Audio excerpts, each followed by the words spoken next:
Annie has always been one of the most loved athletes in the sport of CrossFit, but I had no idea that she'd been open about this. This makes me like her even more. My name's Beth and I'm an everyday CrossFit athlete. I post vlogs, I post about competitions and stuff in the CrossFit news. It's such a big struggle to go through, and I think it will help so many people to hear somebody speak about this openly. Annie has been there from the start. Back in the day, she was one of the first female athletes in my memory to podium at the CrossFit Games. I'm sure it was going for a few years before that, but I think it was around 2011 when she won the CrossFit Games, and I remember that iconic moment when she was failing and trying to get ring muscle ups in the final event of the CrossFit Games, back when it was completely different to what we know it to be now. And she has endured so many years of CrossFit and remained at that top level, and it's so impressive. As we all know, Annie took some time off to give birth to her daughter Freya, and that's kind of where this story starts. So Annie reported that she loved being pregnant. She had no real issues there, and she'd planned for having a natural birth, but she actually ended up having a really traumatic birth. She ended up with a severely injured pelvic floor, which made it really difficult for her to get back to training. Thing that's like difficult for women to talk about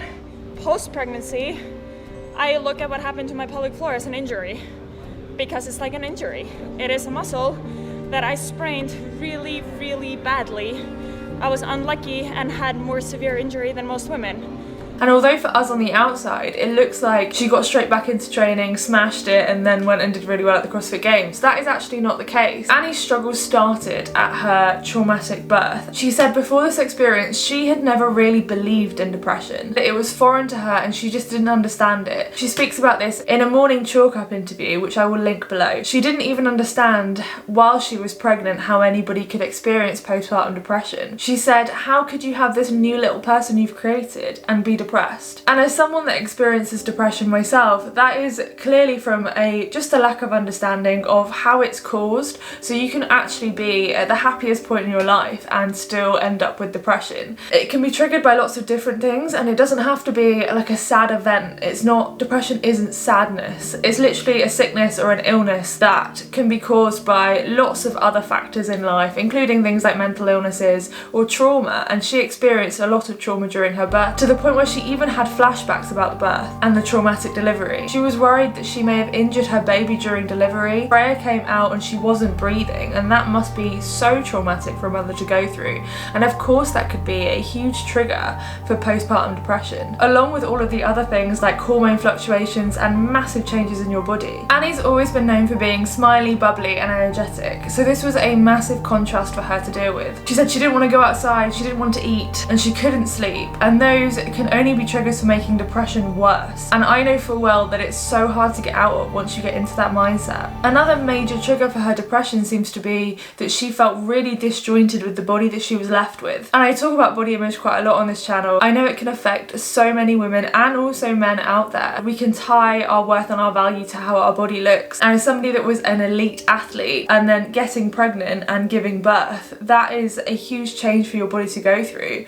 But it's something that a lot of us experience, but a lot of people don't talk about what happens after you have the baby. She said, I looked in the mirror and I didn't recognise what I saw. A big, soft, fleshy, empty vessel of a belly. But I had this big, empty belly. I just didn't recognize my body, and that was really, really difficult for me. She said, I'm an elite athlete, this is not my body. My body is my work tool, and it's been such a big part of my identity. Not just the way that I look, but the way that I feel, and I felt so powerless, so weak, and just not myself. So she was outright rejecting the fact that that was her body. She knew her body to look a specific way and feel a specific way, and she wasn't prepared for the way it was going to evolve and change when she gave birth. And I think a lot of this is to do with the way society makes us as women think that we should snap back after pregnancy and just go back to normal. Annie suffered quite a big separation with her abs and obviously the pelvic floor injury, and it's totally normal for it to take a long time for your body to heal after going through something so traumatic. But I think there are many women out there that are not prepared for that. I love that she's spoken about this, and this might help other women feel less alone when they get to that point, just after giving birth and feel similar. And I would like women to know that they're gonna make their way back from it. It's gonna be hard. Especially for those of us that are used to doing CrossFit, feeling and looking a certain way. I know when I gained weight that was very difficult for me to handle, but that was part of the process that helped me realise that our bodies are going to change throughout life and we can't necessarily control what they're going to look like or feel like all of the time. Especially as we get older or if we have kids, loads of things can happen that can cause our bodies to change shape and size, and actually that's an amazing thing. Eventually, although Annie was feeling really ashamed and guilty for how she felt, and obviously not understanding that depression isn't something that you can plan for, it's literally just an illness that happens, and it can happen at any point, even when you're having the best time ever. The more she spoke about it, the more support she received. The anxiety, the guilt and the shame started losing its power over her. She says that the smallest things had the biggest impact in turning it around for her, such as going for a walk or the first time she was able to get back on a bike after giving birth. She talks about how taking small actions to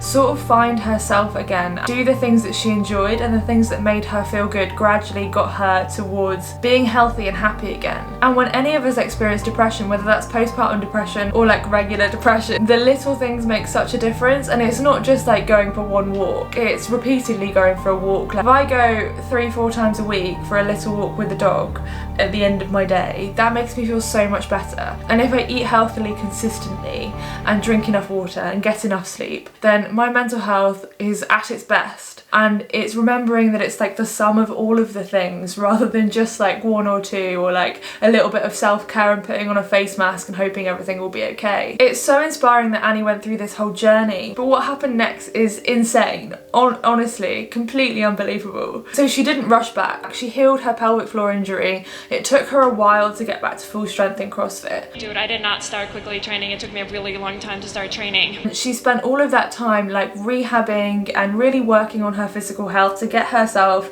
back to a place where she felt good. And it wasn't because she wanted to compete in the CrossFit Games, it's just because she wanted to feel herself again. And that for me is so inspiring. It's so interesting that that's the reason she did it. But she actually ended up obviously qualifying for the CrossFit Games. She did really well in all the qualifying events on the lead up to it. And I think all of us remember this incredible moment when she snatches 200 pounds with complete shock and awe on her face. And you can see that it's all of that work that she's put in over the last couple of months trying to get herself back to her strength and overcoming all of those things, all colliding in one moment, and you can just see how much joy she's feeling in that moment at the CrossFit Games, and it's so cool to see. I think from the outside it can be easy to think that Annie just had a baby and then came back and did really well at the CrossFit Games, but when we look at the bigger picture you can see how much she went through and how much it took to overcome those things, and she's not done overcoming them. Last week she posted this, which is a picture of her competing, and I think many of us wouldn't really notice